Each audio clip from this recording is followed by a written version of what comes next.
Anda kembali di Kompas Siang, saudara. Game Roblox yang populer dan digemari anak-anak menuai sorotan. Apalagi Mendikbud melarang permainan ini dan tak ragu memblokir permainan Roblox jika terbukti mengandung unsur kekerasan. Permainan online Roblox tengah digandrungi anak-anak. Roblox adalah platform daring yang memungkinkan pengguna membuat dan memainkan berbagai permainan secara gratis. Tapi belakangan, game Roblox menuai sorotan. Pemerintah mewanti-wanti agar anak-anak tidak mengakses game online yang mengandung unsur kekerasan. Menteri Pendidikan Dasar dan Menengah Abdul Muti meminta orang tua mengontrol anak-anaknya agar tidak terpapar kekerasan di game online. Mendikbud juga mewaspadai game online yang bisa disusupi konten judi online. Inilah yang sejak awal harus kita pandu anak-anak kita ini untuk mereka tidak mengakses informasi-informasi termasuk game-game yang mengandung kekerasan. Apalagi, mohon maaf, sebagian dari game itu juga ada sudah mulai disusupi dengan judi online dan sebagainya, sehingga karena itu maka penggunaan gawai oleh anak-anak ini semaksimal mungkin dibatasi. Kontrol orang tua sangat penting agar mereka tidak menggunakan media ini secara berlebihan. Pemerintah tak ragu blokir game Roblox, apalagi jika permainan itu sampai memengaruhi perilaku anak-anak. Mensesnek Prasetyo Hadi bilang, bukan hanya Roblox, tapi juga permainan online lain yang mengandung kekerasan. Tidak hanya game Roblox, apapun itu.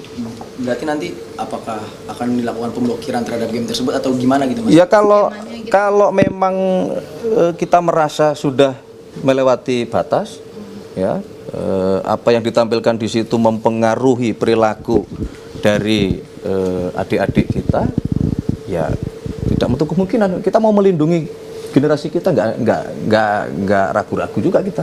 Kalau memang itu mengandung unsur-unsur kekerasan, ya kita tutup, nggak ada masalah. Di sisi lain, Menteri Komunikasi dan Digital Mutia Hafid mengatakan belum ada rencana pemerintah memblokir game Roblox. Namun, Kementerian Komdigi akan mengevaluasi game ini. Menkomdigi masih menunggu laporan evaluasi dari Direktorat Jenderal Pengawasan Ruang Digital terkait game Roblox sebagai acuan. Mbak, kalau Roblox aja Mbak, habisnya Mbak akan diblokir nggak sama Komdigi Mbak? Belum ada rencana, belum ada rencana sampai nanti ada keluar yang kita evaluasi, kan ada Jenderal Pengawasan Digital yang terus memantau. Belum ada penyampaian dari Dirjen tersebut, nanti kita lihat. Kalau untuk developer gamesnya akan dipanggil nggak sama Komdigi Mbak? Terima kasih ya Mas, terima kasih. Sejumlah ibu di Purwakarta setuju dengan langkah pemerintah melarang game Roblox. Mereka bilang permainan itu berdampak negatif bagi anak-anak. Kalau menurut saya sih bagus, saya mendukung, setuju. Karena sering lihat juga kan anak-anak kalaupun misalnya udah sering dilarang juga tetap aja misalnya suka dengar kata-kata kekerasan di situnya, terus ada juga kayak tembak-tembakan, terus sama bunuh-bunuhan gitu sih. Ya, ibu mah setuju aja gitu, biar nggak dimainin sama anak-anak, itu mengganggu tidurnya, mengganggu jam pelajarannya. Soalnya kan itu bisa online ya mainnya gamenya, jadi nanti takutnya ada pedofil atau apa yang ikut main di situ gitu. Bisa juga mengajarkan anak kita bahasa-bahasa yang tidak baik, itu kan bisa bercakap-cakap lewat online kan. Sedangkan kan kita nggak tahu ya itu orang dewasa atau anak-anak. Kalau saya sih setuju.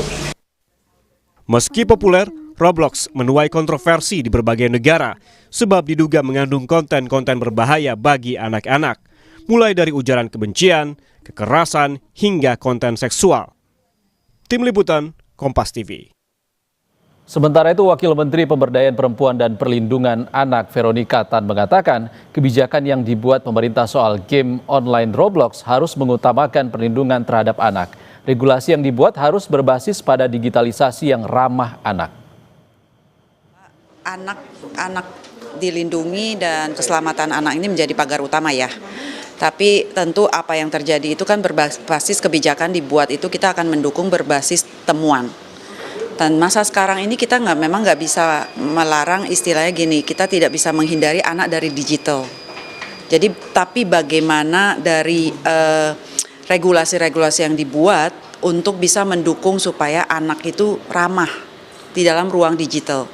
Ya memang Roblox ini adalah satu platform, memang banyak sekali ratusan game di situ dan umurnya tidak tahu yang masuk itu. Nah, batas-batasnya itulah yang harusnya menjadi sebuah regulasi, dan tentu yang paling penting adalah bagaimana kita menggerakkan orang tua itu harus mendampingi anak ketika mereka ada di dunia daring. Kita tidak bisa menghindarkan anak dengan digital, tapi kita memberikan ruang aman digital kepada anak.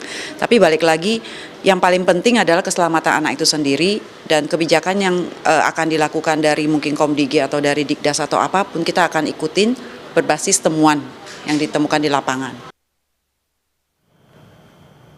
Untuk membahasnya lebih dalam, sudah bergabung dengan Kompas TV, psikolog anak, remaja, dan keluarga, Sani Budiantini Hermawan. Selamat siang, Mbak Sani.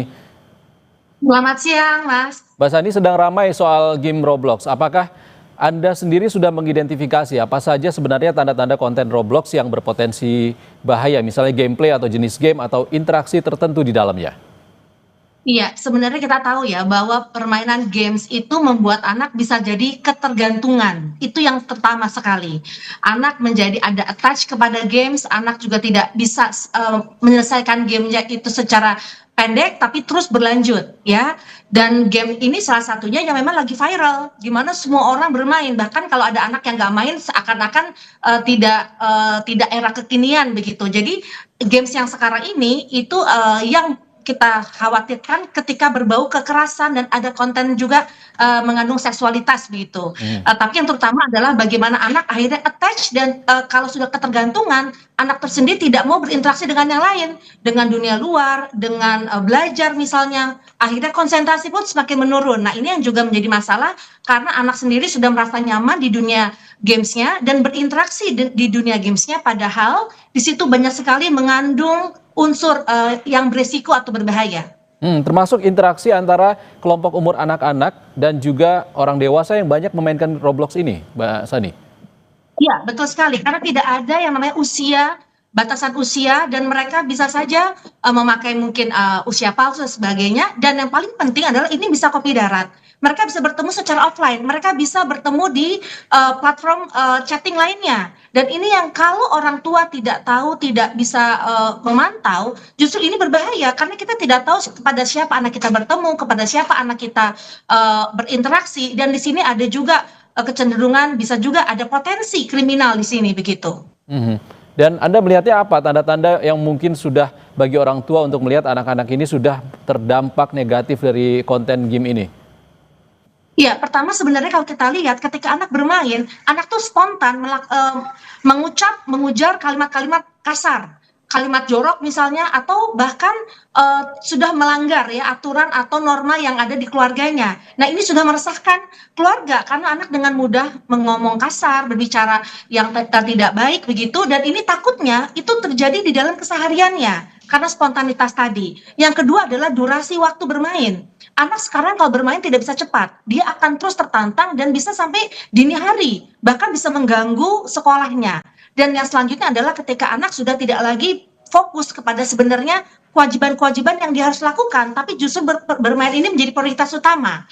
Apalagi misalnya tadi sudah ada yang namanya ada celah untuk akhirnya kejahatan, di situ anak akhirnya bertemu dengan orang yang dia tidak tahu, tapi ini mengandung justru unsur bahaya. Dalam hal itu orang tua memang harus memantau karena anak kadang-kadang tidak melapor, tapi orang tua perlu jeli, peka dan mendampingi anak sehingga ketika anak sudah ada dalam fase yang membahayakan, kita bisa ada antisipasi jauh-jauh hari untuk menyetop itu begitu. Jadi bukan kurasi tapi antisipasi sejak dini lebih baik. Oke, interaksi anak dengan anak lain ataupun orang dewasa yang bisa mengarahkan mereka ke perilaku tertentu ini sebenarnya bukan hanya bisa terjadi di game sebenarnya, Mbak. Bisa juga terjadi di media sosial. Lalu seberapa besar sebenarnya urgensi untuk memblokir permainan ini?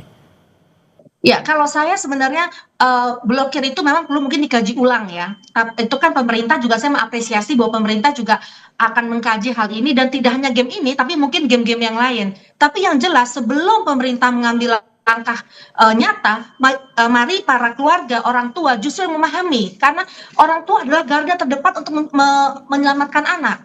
Kadang-kadang orang tua tahu anak main Roblox, tapi orang tua nggak tahu apakah di dalamnya apa isinya, bagaimana permainannya. Nah, ini yang saya menganjurkan, menghimbau orang tua benar-benar ada di dalam dunia anak untuk tahu mana yang boleh, mana yang tidak. Mana yang anak perlu diinformasikan atau diperingatkan gitu ya, supaya juga orang tua dan anak nyambung dan tidak terjadi tadi bahaya-bahaya yang mengancam di dalam lingkungan anak begitu. Oke, menurut Anda artinya game seperti Roblox ini masih cenderung aman jika dengan pendampingan orang tua, seperti itu? Jadi aman dan tidaknya itu tergantung bagaimana orang tua tadi menjaga anak. Mungkin gak hanya game Roblox, mungkin ada ratusan game lain yang berbahaya juga. Tapi sekarang karena viral, game Roblox jadi muncul begitu. Tapi yang jelas justru jangan fokus kepada game ini saja, tapi banyak games yang harus diseleksi. Mungkin besok-besok ada games yang lainnya yang muncul seperti ini yang viral yang juga membahayakan anak. Intinya adalah orang tua harus mengajarkan anak bagaimana menjadi smart user sebagai pemain game. Tetap dia juga harus mengedepankan yang namanya prioritas kewajiban mereka sebagai mahasiswa atau anak-anak di dunia pendidikannya begitu. Jadi sebenarnya Mbak Sani sudah ada riset akademisnya kah atau penelitiannya yang menunjukkan hubungan antara game-game seperti ini, seperti Roblox ini dan juga dampak psikologis kepada anak?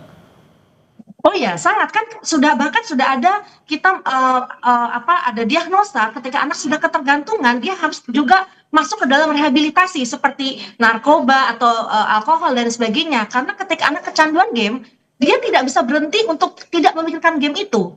Bahkan mungkin beberapa waktu yang lalu selain game Roblox itu sudah terjadi. Anak kecanduan game dan dia akhirnya berada di dalam dunia games. Nah, ini yang sudah mengganggu kejiwaan mereka dan harus langkah-langkah komprehensif baik itu kejiwaan, medikasi, support system itu harus digerakkan segera begitu. Karena sudah ada memang kecanduan bermain game yang membuat anak menjadi keganggu jiwanya. Di sini juga saya baca Roblox sebenarnya sudah berupaya untuk membatasi ataupun verifikasi usia dan juga membatasi pesan di luar game kepada anak-anak di bawah umur. Namun yang terjadi selama ini saya juga pernah melihat ada konten-konten viral di TikTok ataupun Instagram yang menunjukkan seorang pria atau wanita dewasa bertemu dengan anak SD ataupun anak di bawah umur, dan ini juga sejalan dengan kekhawatiran orang tua terkait dengan potensi pedofilia. Bagaimana, Mbak? Iya, ini membahayakan sekali, makanya ini adalah menjadi satu gerbang bisanya masuk kriminal di situ kan, ada pedofilia atau ada utang piutang atau ada bahkan judi online, ini bisa masuk ke dalam ranah.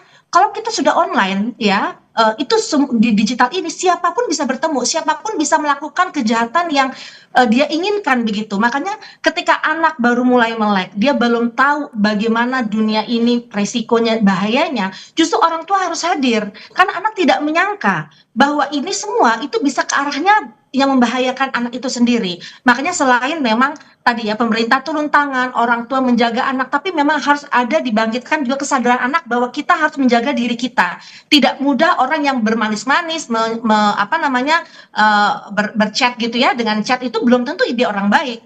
Jadi harus ada kewaspadaan, dan yang terpenting adalah ketika anak terbuka dengan orang tua, maka ini akan memudahkan orang tua bisa melakukan yang terbaik buat anaknya. Masalahnya kalau anak tidak terbuka, orang tua terkadang tidak tahu apa yang harus dilakukan, dan ini sudah menjadi satu takutnya adalah sudah kejadian baru orang tua tahu. Ini yang mengkhawatirkan kita semua begitu. Oke, Mbak Sani, saran untuk pemerintah sebelum memblokir selain dikaji apa lagi?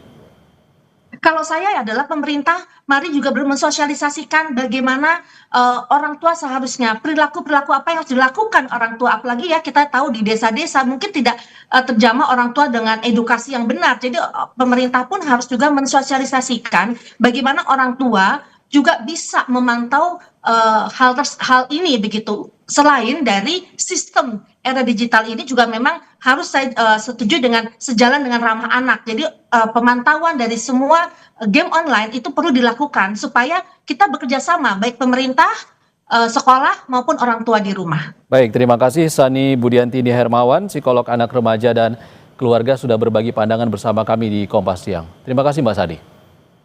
Selamat siang.